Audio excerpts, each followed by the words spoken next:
बुद्ध भगवान एक गांव में उपदेश दे रहे थे।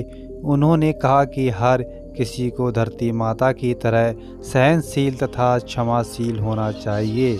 क्रोध ऐसी आग है जिसमें क्रोध करने वाला दूसरों को जलाएगा तथा खुद भी जल जाएगा। सभा में सभी शांति से बुद्ध की वाणी सुन रहे थे, लेकिन वहाँ स्वभावक से एक अति क्रोधी एक ऐसा व्यक्ति भी बैठा हुआ था जिसे ये सारी बातें बेतुकी लग रही थीं। वह कुछ देर ये सब सुनता रहा, फिर अचानक ही आग बबूला होकर बोलने लगा, तुम पाखंडी हो, बड़ी बड़ी बातें करना यही तुम्हारा काम है। तुम लोगों को भ्रमित कर रहे हो। तुम्हारी ये बातें आज के समय में कोई मायने नहीं रखती।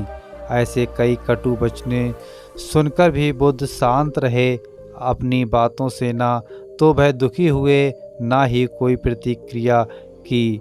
यह देखकर वह व्यक्ति और भी क्रोधित हो गया और उसने बुद्ध के मुंह पर थूक कर वहाँ से चला गया। अगले दिन जब उस व्यक्ति का क्रोध शांत हुआ तो उसे अपने बुरे व्यवहार के कारण पछतावे की आग में जलने लगा और वह उन्हें ढूंढते हुए उसी स्थान पर पहुंचा।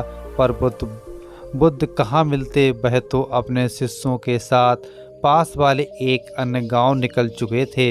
व्यक्ति ने बुद्ध के बारे में लोगों से पूछा और ढूंढते ढूंढते जहां बुद्ध प्रवचन दे रहे थे वहां पहुंच गया। उन्हें देखते ही वह उनके चरणों में गिर पड़ा और बोला, मुझे क्षमा कीजिए प्रभु।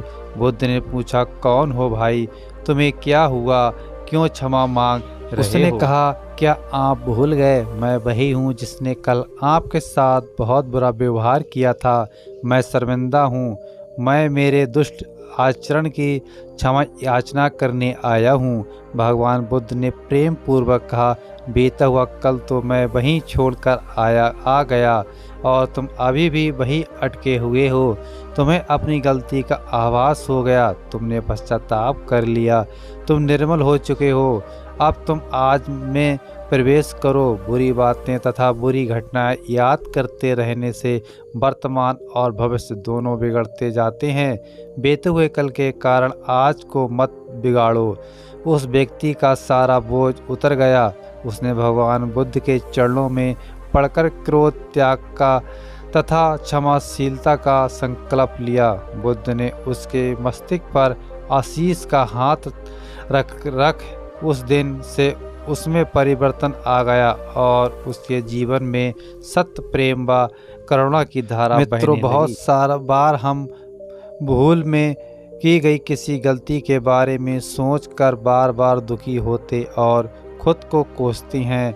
हमें ऐसा कभी नहीं करना चाहिए। गलती का बोध हो जाने पर हमें उसे कभी ना दोहराने का संकल्प लेना चाहिए और एक नई ऊर्जा के साथ वर्तमान को दृढ़ बनाना चाहिए। एक बार गौतम बुद्ध सिंसबा वन में प्रणशैया पर विराजमान थे कि हस्तक आलबक नामक एक शिष्य ने वहां आकर उनसे पूछा, भंते कल आप सुखपूर्वक सोए ही होंगे।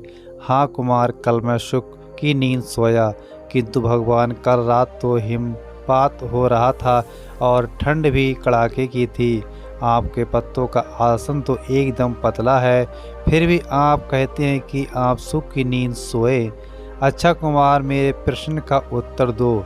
मान लो किसी गृहपति के पुत्र का कक्ष वायु रहित और बंद हो, उसके पलंग पर 4 अंगुल की पोस्तीन बिछी हो, तकिया कालीन का हो तथा ऊपर बितान और सेवा के लिए 4 भाई ये तत्पर हों, तब क्या वह गृहपति पुत्र सुख से सो सकेगा?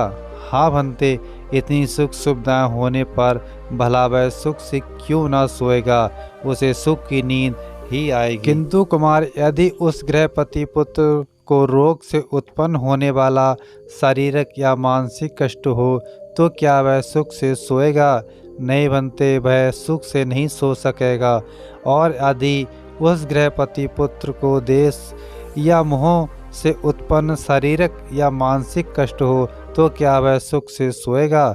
नहीं बनते, वह सुख से नहीं सो सकेगा। कुमार तथागत की राग देश और मोह से उत्पन्न होने वाली जलन जड़ मूल से नष्ट हो गई है। इसी कारण सुख की नींद आई थी। वास्तव में नींद को अच्छे आस्तरण की आवश्यकता नहीं होती। तुमने ये तो सुना ही होगा कि सूली के ऊपर भी अच्छी नींद आ जाती है। सुखद नींद के लिए चित्त का शांत होना परम आवश्यक है, और यदि सुखद आस्तरण हो तब तो बात ही क्या, सुखद नींद के लिए वह निश्चय ही सहायक होगा।